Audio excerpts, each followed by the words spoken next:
Tell me what you want. This time I won't take it to the heart. Cause I know we won't make it out. I've heard it all before. Yeah, tell me what you want. Let me hear that I'm the only one. You know that we won't make it out. We've heard it all before. It's alright. It's alright.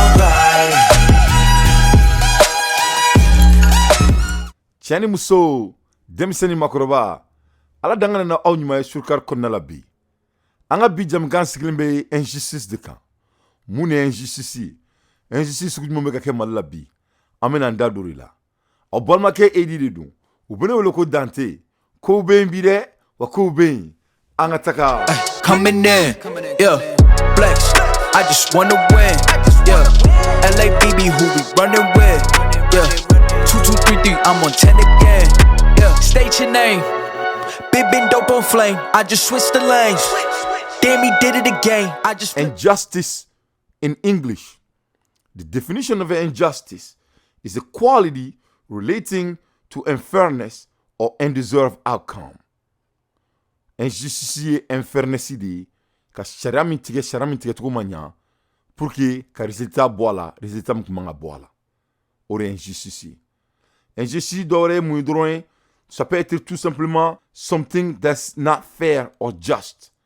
c'est-à-dire ko min jɛlen tɛ ko min ye ko nɔgɔlen ye c'est aussi simple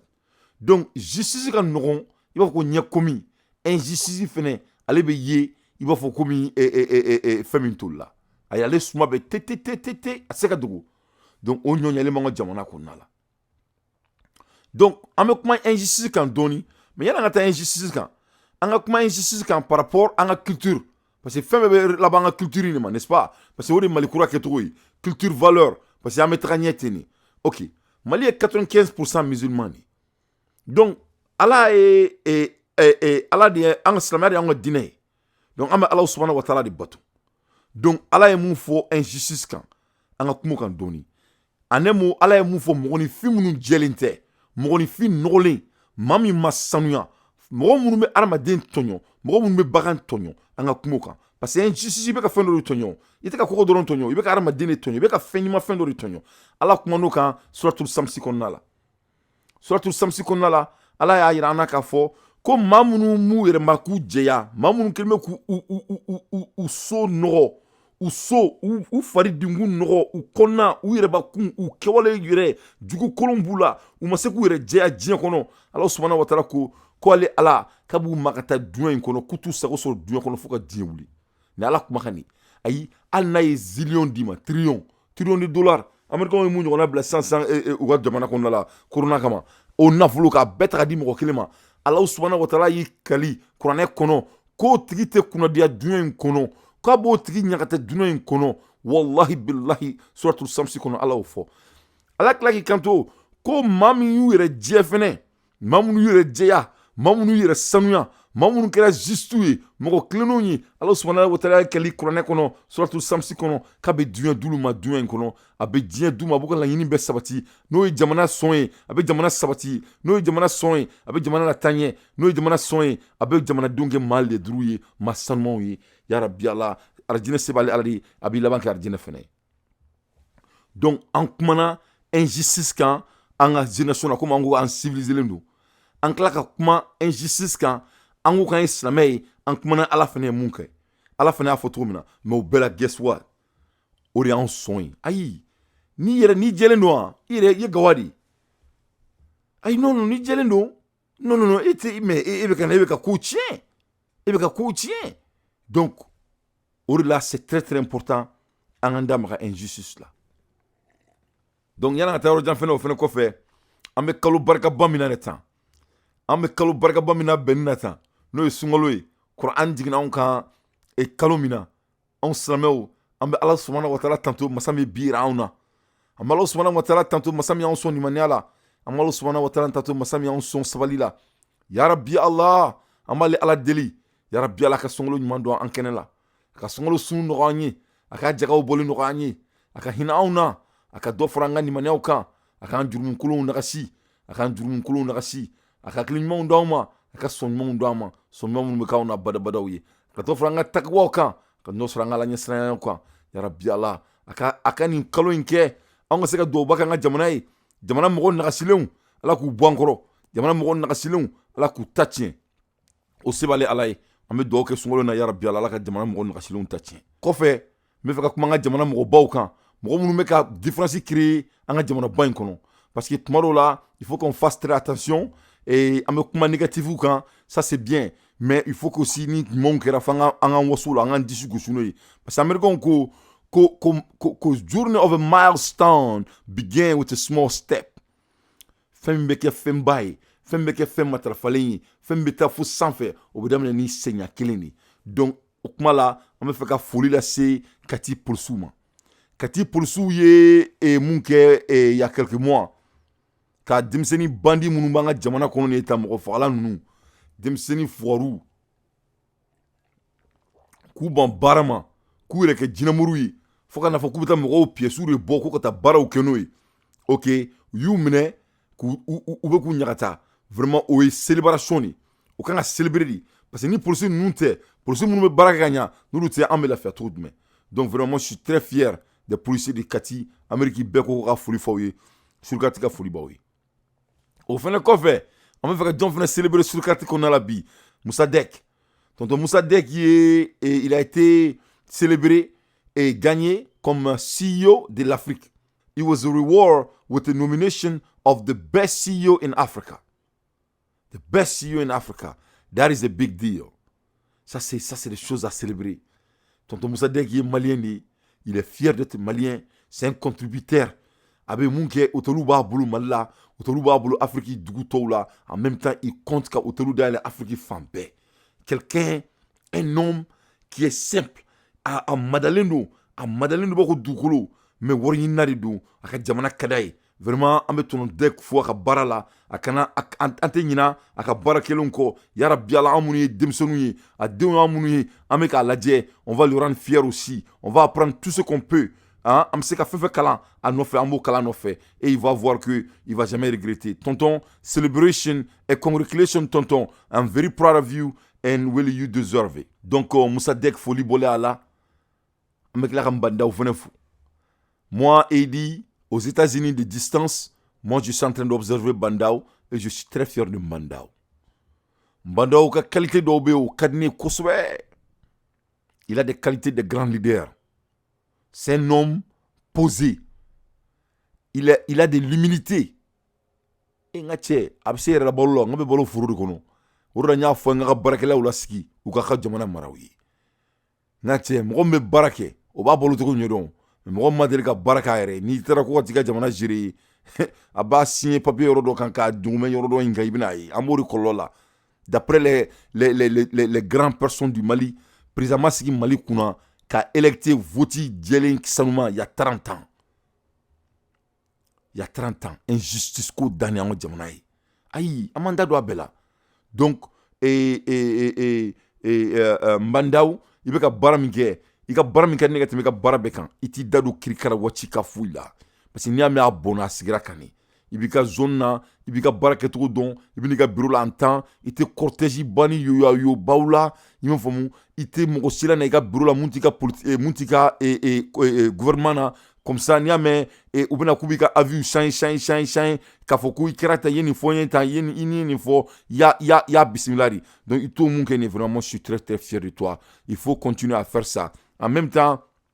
fitiri bɛ daminɛ biri a tɛ daminɛ sini i bɛ mun dan bi o de bɛ falen sini mais fɛn dɔw bɛ yen n bɛna da mɔgɔw la an bɛ se ka sulu mɔgɔw ninnu ma mɔgɔw ninnu bɛ ka yuruguyurugu an ka jamana kɔnɔ mɔgɔw ninnu bɛ ka injustice continuer an ka jamana kɔnɔ wa injustice minnu kɛra parce qu'il y a toujours 13 mois tɛ tile kelen dɛ o ye san kelen ni kalo kelen de donc vraiment il faut que an ka olu mɔgɔw ninnu lana bɔgɔ jeninen kɛnɛ kan parce que i tɛ se k'o to président kura ɲɛ c'est pas du tout la peine an bɛna da mɔgɔw la quoi parce que ne y'i ka supporter de ye et ne y'i ka supporter de parce que ne b'a dɔn i bɛ jamana in fɛ il faut k'a dama tɛmɛ i ye n faamu donc président tu es mon président je suis fier de toi donc Bandao foli bɔlen kɔ a la alimami dɔgɔ min b'an ka jamana kɔnɔ ka diinɛ ɲɛmɔgɔw dɔgɔya y'a faamu tina diinɛ ɲɔgɔnmɔgɔ tɔgɔ fɔ n ka fɛn kɔnɔ turu la je pense pas que c'est la peine mais n'a dama tɛmɛna n b'u tɔgɔ fɔ maliyɛnw a y'u dɔgɔyali dabila mɔgɔ ka diinɛ ɲɛmɔgɔ t'i ka dɔgɔya fɛn ye sɔn bɛ bɛɛ la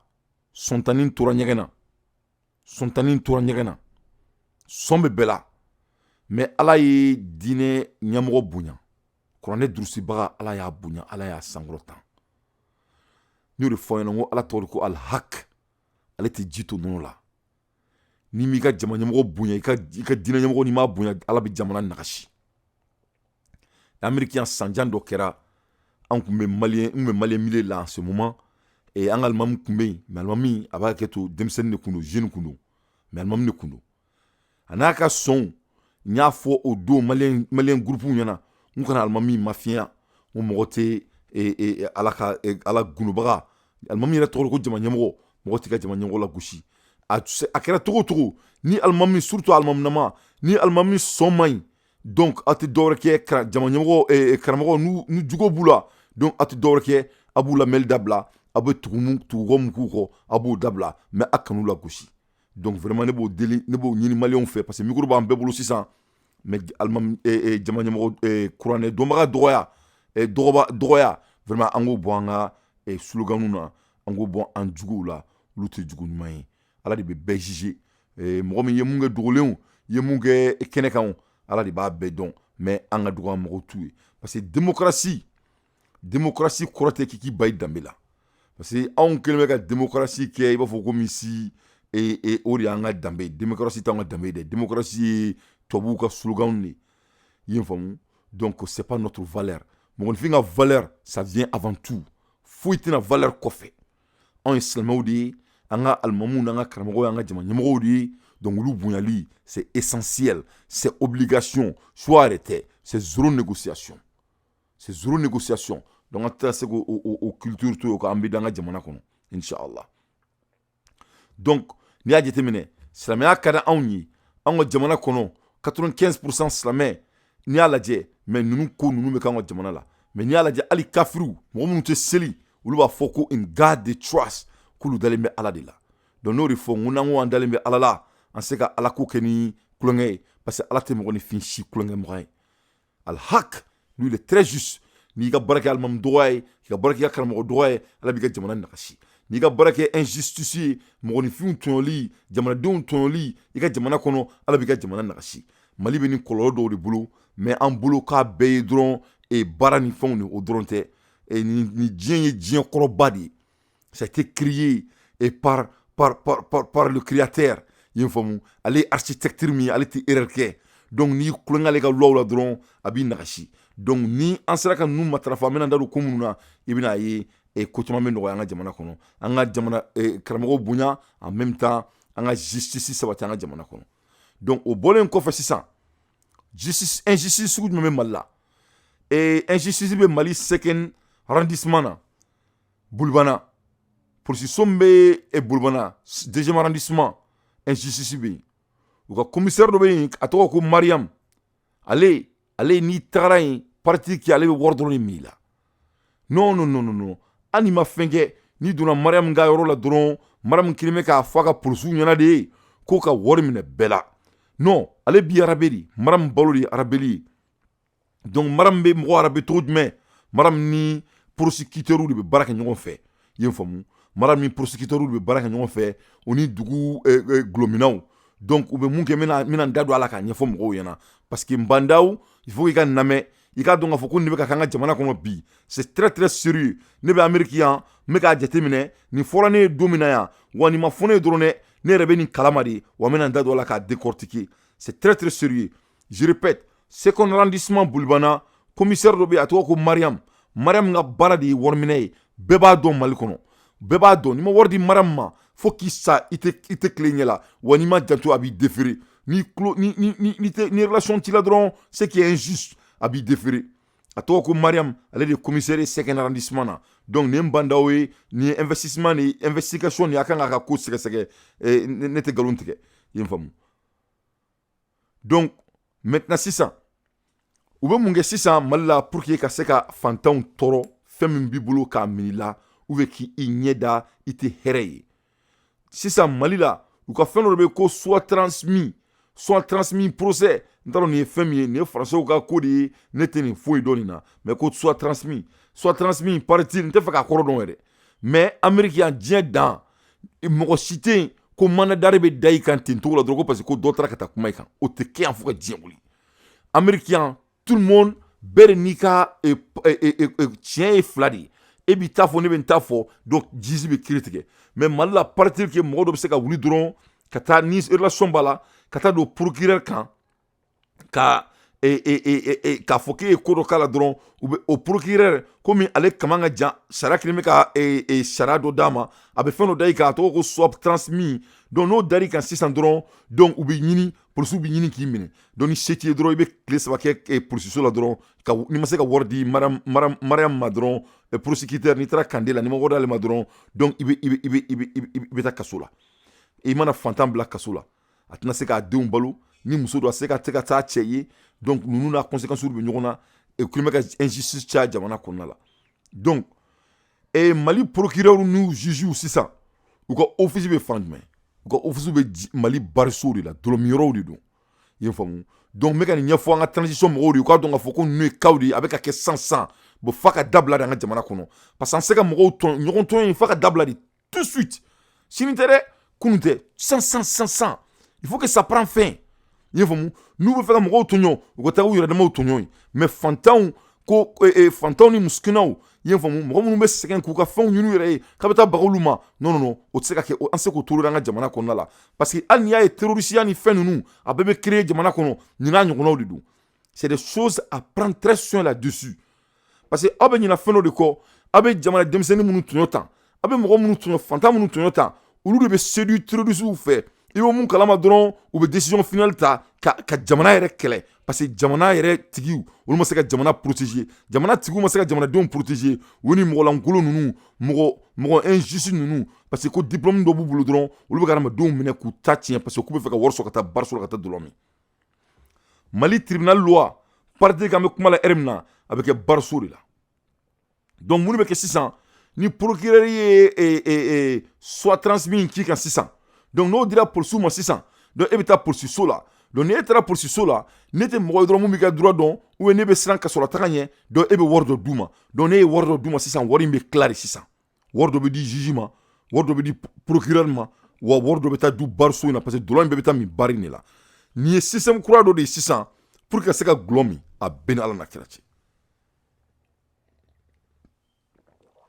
ne gulɔ min système de donc e bɛ wari min di sisan polisiso la o wari bɛ tila fo tilacogo 4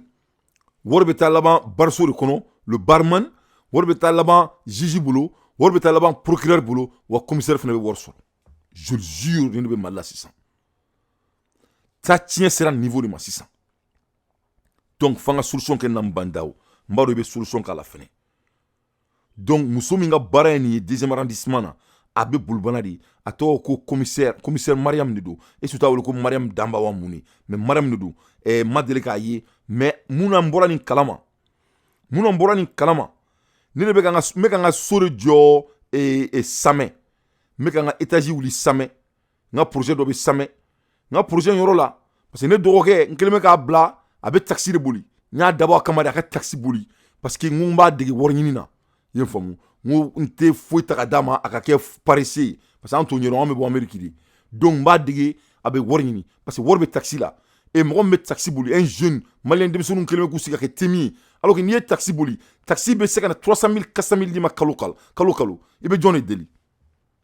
donc taxi b'o bolo donc comme o bɛ taa chantier la u bolo ko tu vois non ko somɔgɔw t'o la parce que i m'a dɔn ale kelen mɔgɔ majigilen de don donc i b'a dɔn Mali la u bɛ mɔgɔw juger de u b'i lajɛ de i bɛ cogo min na n'i tɛ 4x4 kɔnɔ dɔrɔn ou bien n'i kelen tɛ ka i m'a fɔ wa n'i tɛmɛna carré la i ka latikɔnɔ suma tɛ bɔ dɔrɔn i tɛ mɔgɔ ɲɛnama ye tuguni n y'o de f'i ye n ko injustice de b'an ka jamana kɔnɔ il faut ka dabila donc du bɛ ka jɔ sisan u bɛ mun de kɛ baaratigi dɔ de bɛ yen sisan komi a ɲɛ b'a la projet bɛ ka avancer u b'a fɔ ko bon wari bɛ ninnu kun donc u bɛ taa mun de kɛ sisan u bɛ taa ka maçon minɛ ka maçon to baara la ka maçon ye mun de kɛ mɔgɔ la maçon tɛ se ka taga yɔrɔ jɔ a yɛrɛ ma o wallahi billahi ni ne bɛ ka kɛ Mali la bi donc bariso tigi ale be procureur dɔ dɔn donc procureur be mun de kɛ procureur be soit de transmis d'ale ma maçon be dugukolo jɔ la u b'u ka baara la dɛ maçon ta tɛ dugukolo ye dugukolo jɔli wari t'a bolo i b'a dɔn k'a ta tɛ polisiw be mun de kɛ deuxième arrondissement mɔgɔw u bɛna dɔn ka na maçon bɛɛ minɛ ka taa n'u ye kaso la nin bɛ ka kɛ an ka jamana la bi mɔgɔninfin tɔɲɔ bɛ mali la nin niveau de la bi i ye n faamu donc i bɛ mun kalama sisan donc an taara o boliboli de la sisan donc sisan ko bɛ ko juge d'instruction wa o b'o bolo donc kelen bɛ ka n ka projet joli daminɛ nin heure la n tɛ ka se ka n ka so jɔ alors que n'i y'a jateminɛ tellement que injustice bɛ mali la e k'i sigi k'a lajɛ bani mɔgɔ min bɛ ka jamana jɔ mɔgɔ min bɛ so jɔla ye jamana jɔla de mɔgɔ min bɛ ka du jɔ en distance du kelen tɛ fila tɛ mɔgɔ min bɛ ka baara kɛ en distance o ye jamana jɔla de o ye citoyen de o kan ka encourager de mais comme u tɛ wari sɔrɔ a la n'olu tɛ fɛn sɔrɔ mun na dɔrɔn o tɛ se ka kɛ donc mun de bɛ kɛ sisan maçon tɛ baara kɛ ingénieur min bɛ ka yɔrɔ jɔ o tɛ baara kɛ siman kan ka san mɔgɔ min bolo o tɛ siman feere komi a kan ka feere cogo min na nɛgɛ kan ka san mɔgɔ min bolo o tɛ se ka nɛgɛ feere i b'a fɔ ko ka nɛgɛ feere o cogo la pour que a bɛ se ka denbaya balo wa hali dugu bɛna bénéfice min sɔrɔ a la ampoule bɛ sa yɔrɔ min na kɛnkɛleri mɔgɔw nin bɛɛ de bɛ sojɔla ka baara la mais an ka jamana bɛ ka fagun ka se niveau ma fo kana se innocent de bɛ tɔɲɔ nin cogo sugu la an ka jamana kɔnɔ diɲɛ don o don ne tɛ taa yɔrɔ soyi jɔ ka sɔrɔ ma papier cɛki kelen ne tɛ taa yɔrɔ foyi jɔ ka sɔrɔ ma ingénieur ta fila ne tɛ taa yɔrɔ foyi jɔ ka sɔrɔ ma comment dirais-je géométrie bila ka na yɔrɔ lajɛ et puis ingénieur min bɛ ne bolo ka n ka yɔrɔ jɔ il est l'un des plus grands ingénieurs du Mali licencié a t'i da don foyi la ka sɔrɔ a ma ka baara kɛ ne fa de bɛ na ne bɛ n ka wari sɔrɔ cogo min na ne b'a ɲɛdɔn donc mais Mali ka an ka jamana injustice bandaw a bɛ nin niveau de la bandaw i ka juge bɛ ka nin kɛ Mali la bandaw i ka procureur bɛ ka nin kɛ Mali la bandaw wallahi billahi ne b'a dɔn i ye mɔgɔ jɛlen de ye i tɛna to k'i bɛ nin to président kura fo i ka sigi ka nin kɛ ninnu ye ko de ye il faut les parler bandaw an ka jamana bɛ ka tiɲɛ bandaw ne b'a dɔn i bɛ fɛ ka jamana in dilan bandaw an ka jugew o n'an ka procureur bandaw i sen da u kan kan ala na kira kama n b'i deli de ala na kira kama bandaw ka fara fantanw na bandaw u ka mɔgɔw to yen mɔgɔ min bɛ ka baara kɛ jamana in kɔnɔ bandaw u k'olu to yen bandaw ACI ko ACI PDG tun bɛ radio so la o na a ye kumana ACI ko kan mɔgɔ minnu y'a kɛ u bɛ yen u ma taa yɔrɔ si foyi ma k'u la wa ni si se ka kɛ sɔrɔ yuruguyurugu tɛ jamana kɔnɔ bandaw ninnu ye kɛsu de ye ninnu bɛ se ka juger bandaw ninnu ye mɔgɔw de ye ninnu man ka se ka kɛ kɛnɛmala ye u ɲɛ la tuguni bandaw Mali bɛ niveau min na Mali mɔgɔw bɛ i ɲɔgɔnna de la mɔgɔ min bɛ se ka ni mɔgɔ kuntan ninnu bɔ an kɔrɔ parce que bandaw n'an ma jamana in minɛ ka ɲa bandaw n'an ma mɔgɔ zo ninnu n'an m'u bila u ka baara kɛ bandaw u bɛna jamana tiɲɛ bandaw ni jamana tiɲɛna ni mɔgɔninfinw tɔɲɔna hadamadenw ɲama a man ɲi jamana ma bandaw donc ne bɛ Ameriki yan de ne bɛ nin kalama n da donna a la kun jumɛn de la parce que nin kɛra ne yɛrɛ de la wa n tɛna yuruguyurugu wari di mɔgɔ si ma n tɛna yuruguyurugu di mɔgɔ si ma parce que ne ye jamana jɔla de i ye faamu donc Mali bureau Mali justice Mali juge Mali mɔgɔbaw u sɔrɔla a business kɛra monsieur Mbadaw monsieur le président u sɔrɔla ye dɔrɔmɛ yɔrɔ de ye bariso la bi Mali la fanga b'olu la bi ka tɛmɛ Mbadaw d'après les rumeurs ko fanga b'olu la ka tɛmɛ e yɛrɛ kan i ye faamu donc nin ye conseil de ye k'a fɔ maliyɛn bɛɛ ɲɛna nin ye alarme de sonnelen ye k'a fɔ maliyɛn bɛɛ parce que jamana jɔ filɛ nin ye ale ye sira kelen tɛ mais nin ye fɛn dɔ kɔlɔlɔ dɔw de a kɛ ka maliyɛnw tɔɔrɔ i m'a faamu ka mɔgɔw ka dugukolo ɲagami ɲagami hali n'i ka dugukolo ka d'u ye sisan n'o y'a sɔrɔ i ka dugukolo ka di parce que ne yɔrɔ in sa il y a 5 ans mais m'a jɔ mais kɔsa in na de n ye yɔrɔ in joli daminɛ parce que a diyara n ye i ye faamu donc n ye yɔrɔ in joli daminɛ n ka yɔrɔw la donc ce qui fait que comme kun ɲɛ bɛ yɔrɔ bilali la 5 ans i bɛ sɔrɔ u kun kelen bɛ ka business dɔ préparer o kama n t'u ka agenda dɔ mais n bandaw ne kelen tɛ mɔgɔ baden de bɛ yen u ka kaw bɛ nin cogo de la u bɛ ka baga mɔgɔw ma aventure bɛ ka baara kɛ an bɛ fɛ k'an ka so jɔ an bɛ ka baaraw kɛ u bɛ ka essayer k'an ka ko gɛlɛya an bolo parce que an tɛ jamana kɔnɔ pour que an ka se ka taga wari de d'u ma yuruguyurugu ni fɛnw donc bandaw n'i bɛ se ka nin ko minɛ k'a lajɛ injustice min bɛ jamana kɔnɔ surtout dans les domaines so dugukolo ko ni fɛnw ni ne kelen bɛ ka maliyɛnw tɔɔrɔ bi parce que Mali mɔgɔ minnu bɛ yen ne t'u wele ko famaw parce que famaw tɛ fama ye ala de ye wa waritigiw tɛ parce que zone de don mais mɔgɔ minnu bɛ nin position ninnu na n'u bɛ k'an ka jamana tiɲɛ bandaw voilà des boulots que toi tu peux faire qui tu peux exécuter voilà des gens qui tu peux les amener dans les barreaux et voilà des gens qui tu peux les enfermer o la mɔgɔ minnu b'u ka baaraw sɔrɔ o kɔfɛ et ils seront des exemples pour eux donc n bɛ fɛ ka kuma o de kan bi surukari kɔnɔna la injustice min bɛ Mali la nin y'a dɔnni dɔrɔn de ye mais ça c'est quelque chose de personnel. Il fallait que ngani nyefo Malien nga donga fo ko armadon Mali zonya sugu do be ka ke malla bi c'est sari mafia de don quoi. Mafia ne ka kuma tere PDG de kuma ka fo na PDG nta to don re e asi PDG koro mafia de be résoudre dun bon bandaw ni fol ikse ka fo kita kalama isi ka kita kalama bon baro culture do fo banga jamana la kuma mana fo don ko on est en train de investir ce qui est abe to kan ban nu fo mo yena pour se bafoni fenna. Écoute, diɲɛlatigɛ bɛ niveau min na bi c'est pour les mathématiques